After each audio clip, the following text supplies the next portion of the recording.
If I remember correctly, we were discussing whether the Quran is Arabic or not.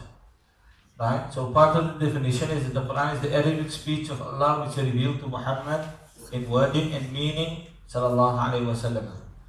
So that's based upon the ayah in Surah Yusuf verse 2, Inna anzalnahu Qur'anan Arabiyyan. It revealed the Quran as an Arabic reader. So Imam Zarkashi, he says that the Quran has been revealed in the language of the Arabs and therefore it's impermissible to recite it in any other language. That's basically telling you the Quran is Arabic. Abdullah ibn Abbas, however, famous Sahabi, known as Ra'isul Mufassirin, he tells us two reasons in the Quran. It is Sariyak from mountain. He tells us Tafiqah is in the Quran. It is to intend in Rome. Udna is in the Quran. It is Hebrew for repentance. Sijil is Persian for the book. Sundus is soft cloth for in Sanskrit. Mishkat is shining lamp in Ethiopian. And Sirri is Greek for a small river. So Al-Qasim ibn Salam, basically contemporary of Imam Shafi'i, he says the correct opinion by me is that both are correct. The scholars that say that everything in the Quran is in Arabic, and the scholars that say that certain words are found in other languages, they are both correct. And what he means by that is that people of certain countries and places, they interact with others, and they learn each other's words. But then when the word is passed over from the one language to the other language, it now becomes part of the second language. Right? So in English we speak of it being Arabicized. I'll just give you an example. I don't know if I mentioned this last week. Why is a Capetonian known as a Kaifi? Why is a Capetonian known as a Kaifi? The reason a Capetonian is known as a Kaifi is because there's no P in the Arabic language. P is a problem for Arabic speakers. So what Arabic speakers do is sometimes they turn a P into a Ba and sometimes they turn it into a Fa. And the reason for this is we got P and PH. And frequently PH is a F. So that confuse the Arab. You understand? So sometimes they turn it into a Ba, sometimes they turn it into a Fa. Like for example in Persia, now Iran, there's a city by the name of Ispahan. Ispahan. Right? So the Arabs had a problem. What shall we call it? If you read in the one kitab, it says Isbahan. If you read in the other kitab, it says Isfahan. They're referring to the same place. You understand? So some Arabs decided to call it Isbahan, Ba, as a pun. But they made it the Ba, Isbahan. And some others made it Isfahan. The same thing with Capetonian.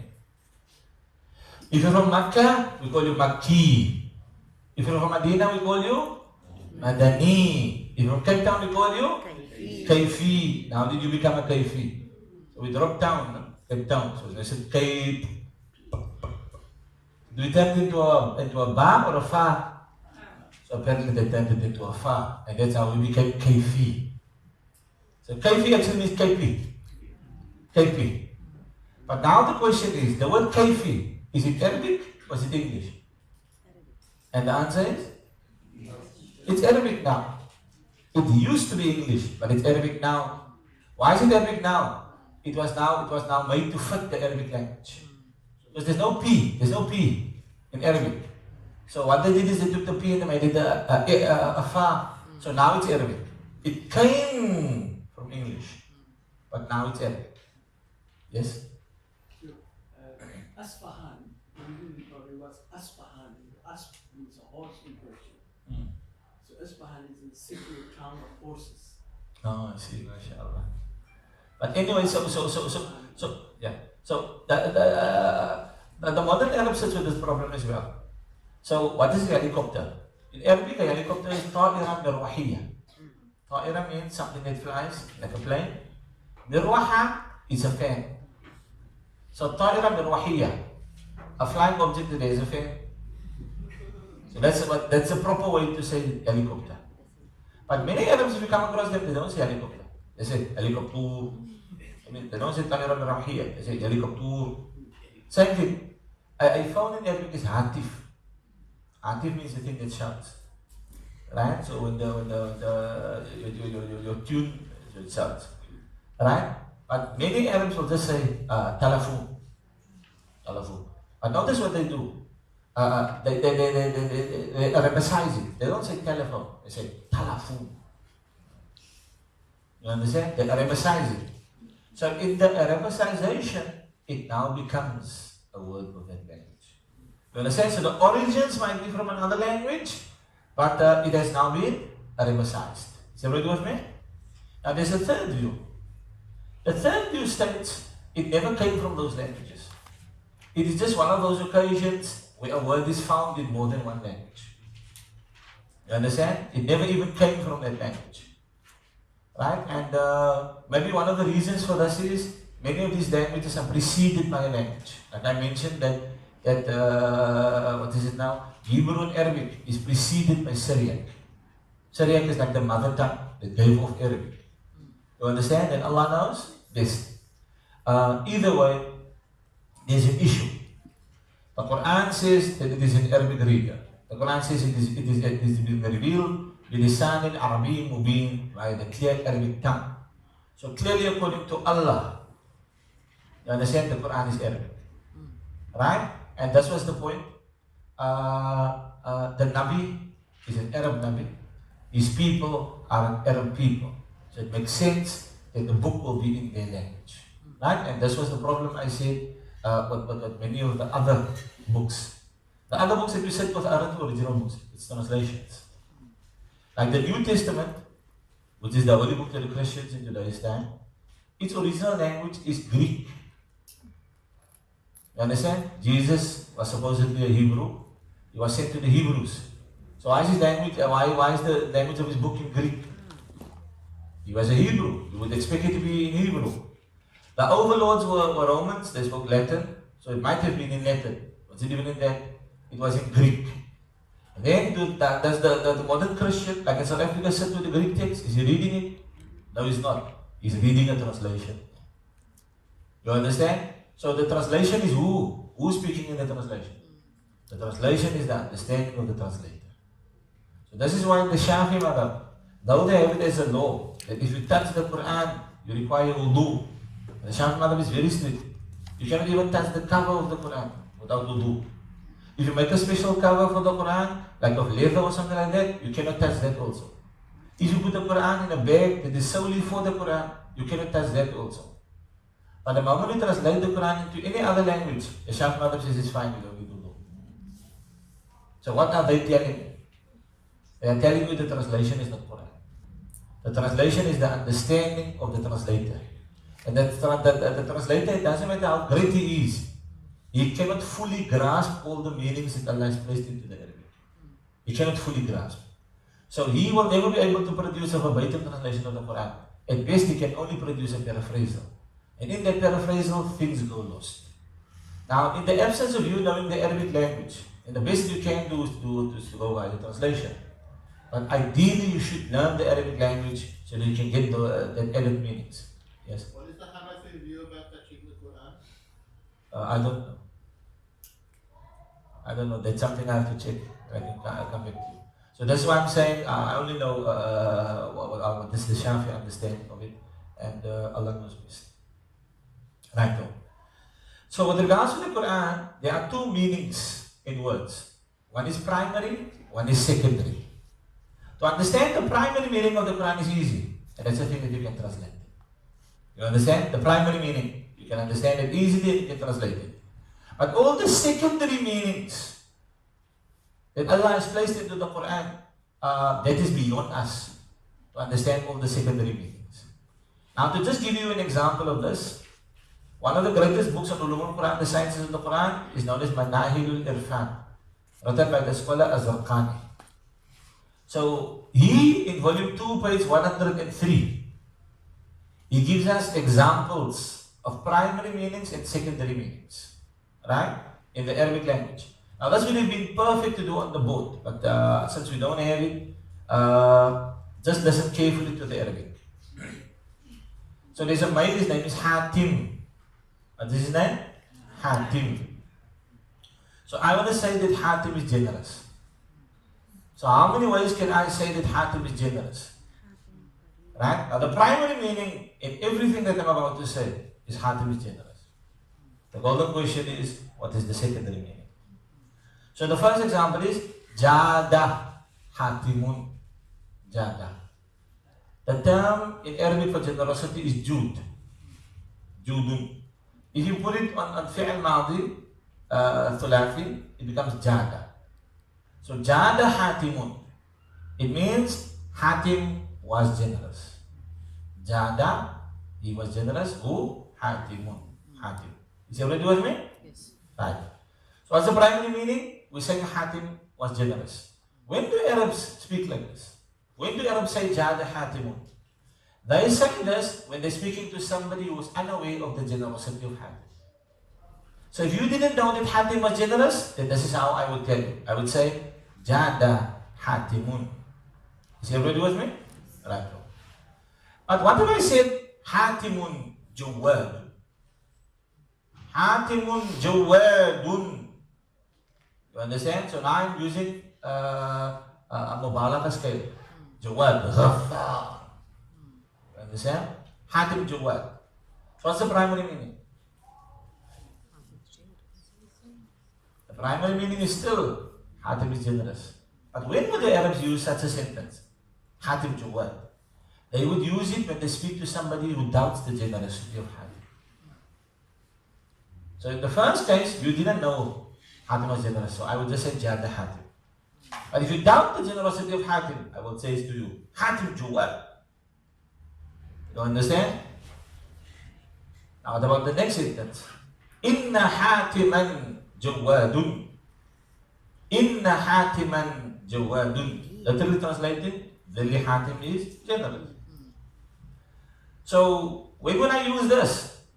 I use this when somebody mildly denies the generosity of Hatim. I deny it, but it's clear.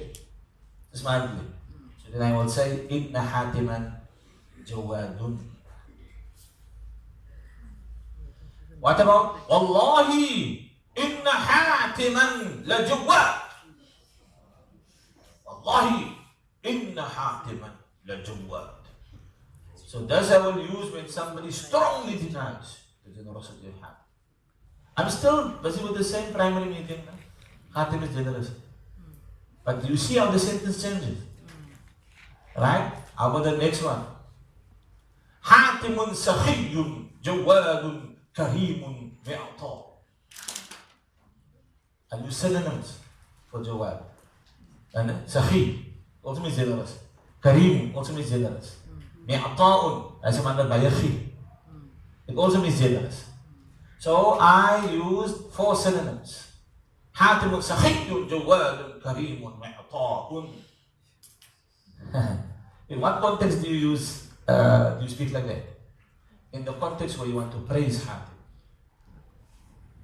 So I don't just want to say he's generous, I want to praise him now. So I say the same thing but 4 different words. What about Ma jawadun illa Hatim? There's no generous person but Hatim. I'm still just attributing generosity to Hatim, isn't it? Primary meaning is still the same. But what is this meaning? This is when there's somebody that believes to the contrary. They think there's somebody else that's generous. So I want to tell them, no. You understand? They think that's generous over the kid, that's Hatim. You understand?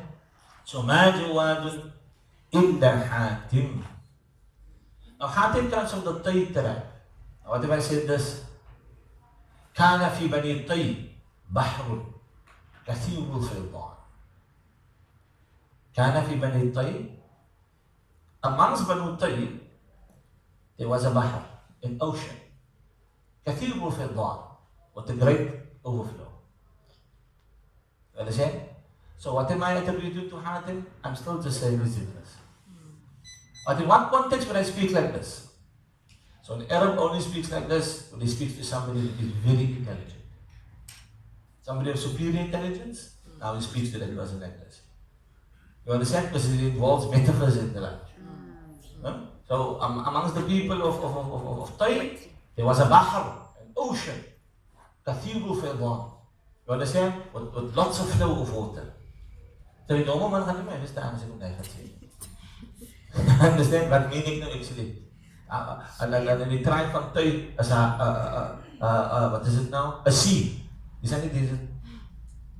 You understand? And there's a profuse flow. It's a desert. You wouldn't know what I'm speaking about. So we only speak like that when we speak to very intelligent people. Next, I'm still saying the same thing, no? غمر حاتم بإنعامه الأنعام. Sorry, الأنام. غمر حاتم بإنعامه الأنام. Which translates as Hatim flooded mankind with his beneficence. I'm still just attributing generosity to Hatim. But when I do this, I will do this when I'm speaking to somebody that is extremely intelligent. And I want to tell this person that Hatim is generous.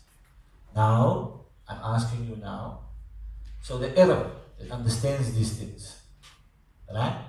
When he reads the Quran and when you read the Quran, what do you understand and what does he understand? So you're going to be understanding the primary meaning. You're going to be understanding, even in the final example, you're going to just be understanding, he's saying Hatim is generous. That's how much I understand. But the Arab that knows these little finer details, you understand, he understands other things from this. Like, what does the word bab mean in the English language? Door, no? What is it? Yeah. That is what most people say. But it doesn't actually mean that. The term bab actually refers to the doorway. So you say, if you say close the door, how the classical Arabs would say, they would say sudda al-bab. Sudda means to fill the gap. So sudda al-bab, fill the gap. So the bab is actually the doorway, not the door. You understand? So there's minor meaning issues. You understand? And most of us don't get it. You understand? Like frequently in the Prophet's time, the door wouldn't be an actual door. It would just be a flap. You understand? So it actually referred to the entrance. You understand? Not so much the thing that is a flap, whether it is made of cloth or whether it is made of wood or the like. So there's these small little meaning patterns that Arabs pick up. Like the question here would be, the beginnings of Surah Taha was recited to Umar ibn Khattab and he immediately embraced Islam. What's the miraculous nature of the words that he heard?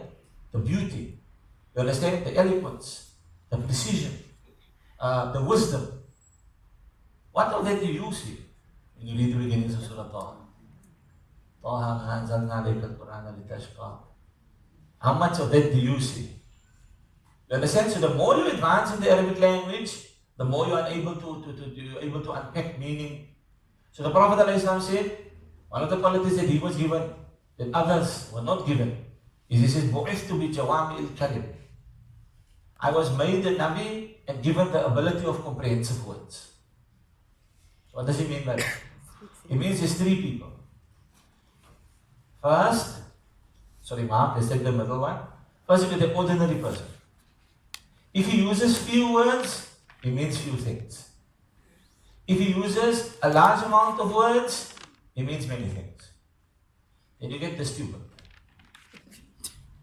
The Prophet describes him as the tharthar. Right? And the word tharthar is onomatopoeia. It gives you the sound that the thing makes. So a man that is a tharthar is doing this. I praat baie dinge wat hy meen min. You understand? So the man in the middle, the normal person, if he uses few words, he means few things. If he uses a large amount of words, he means a large amount of things. The tharthar is always speaking a lot, but meaning little. A tharthar can speak to you for a half an hour, and then you can say what he just said in 4 words. Actually, it's a tharthar. What is the Prophet ﷺ? He's a man that says few things, but he means much. So in little words, much meaning is packed. So this means a lot of things. Number one, it means that the Arabic language has this ability. Because if the Arabic language did not have this ability, then how would the Prophet be able to do that? Because his medium to pack words is the Arabic language. So the Arabic language must then have the inherent ability for you to say little but mean a lot. And this is what we've just sort of indicated to you. And there's something to the Arabic language. You understand? That's number one. Number two, if this is how the Rasul speaks, a messenger who speaks on behalf of another, how does the one who sent him speak? You understand? Because the Rasul is still just a human, How does the one who sent him, who's a God, the only God, how does he speak? So, in Allah's words, there is meaning infinite. And the more we advance in knowledge, in any science, the more we understand the Quran. In any science, the more we advance. So there's a basic meaning that will always be understood and will be correct. Like in all the examples, the basic meaning was Hatim was generous. You understand? In all 6 or 7 cases that I gave you, the basic meaning was Hatim was generous, and we'll pick that one up. But would you pick up the other nuances? Other finer meanings? So as your knowledge of Arabic advances, you will be able to pick up the others. And if you're not there, you wouldn't. Same thing, whatever science you're in, biology, accounting, etc. There's something for you in the Quran. That somebody that is not in your field, they wouldn't pick it up. But you would be able to pick it up. And you would be amazed by it. Anyway, Allah knows best. Right? So that's the first thing, that Quran is the Arabic speech of Allah. Right? The second part there is, it was revealed to the Prophet Muhammad, peace be upon him. So Allah tells in Surah Shu'ara, verses 192 to 194, وَإِنَّهُ لَتَنْزِيلُ رَبِّ الْعَالَمِينَ. Indeed, it is the revelation of the Lord of the worlds. نَزَلَ بِهِ الرُّوحُ الْأَمِينَ. It was brought down by the Amin soul, the faithful spirit. Who is that faithful spirit? That faithful spirit is Jibreel. عَلَى قَلْبِكَ, unto your heart. It was revealed unto your heart. It would have sufficed to say it was revealed unto you. But why does Allah say it was revealed unto your heart? As a reminder that the most important thing by us is our heart. Understand? As a reminder that the Quran, its primary aim is to awaken our conscience. You understand? To awaken that part of us that causes us to do good and to abstain from evil. Yeah? It is not a denial of the function of the brain, but you see, the brain is a mere suppository of knowledge. It's a thing that enables you to figure out things, like the CPU of your computer. But it doesn't cause you to do anything. Like I gave you a simple example. The adhan for Fajr goes. And then the Muaadth says, As-salatu khayru minan nawm. There's many Muslims that wakes that time. And then his brain says, that's not how Salah is better as Islam. But he still continues to sleep. So now, why? Is he denying that Salah is better than sleep? Or his brain, is he denying it? And the answer is that he does not deny. His brain accepts that Salah is better than sleep. Yet, why doesn't he stand up and perform it? Because he does not possess a trained heart. You understand? I fell in love with a non-Muslim lady, let's say a Hindu. You understand? I know that's wrong. But I still date her. Why is that? So, the brain knows it is wrong. Why do I still do it? So the English language is a simple saying. The saying goes, the spirit is willing, but the flesh is weak. The spirit is willing, but the flesh is weak. So meaning, ek weet dit is verkeerd. Ek aanvaar dit. Is dit, ek kan nie ophou. So kom kan jy nie ophou nie. Why can't you stop? You can't stop because your heart is not a trained heart. And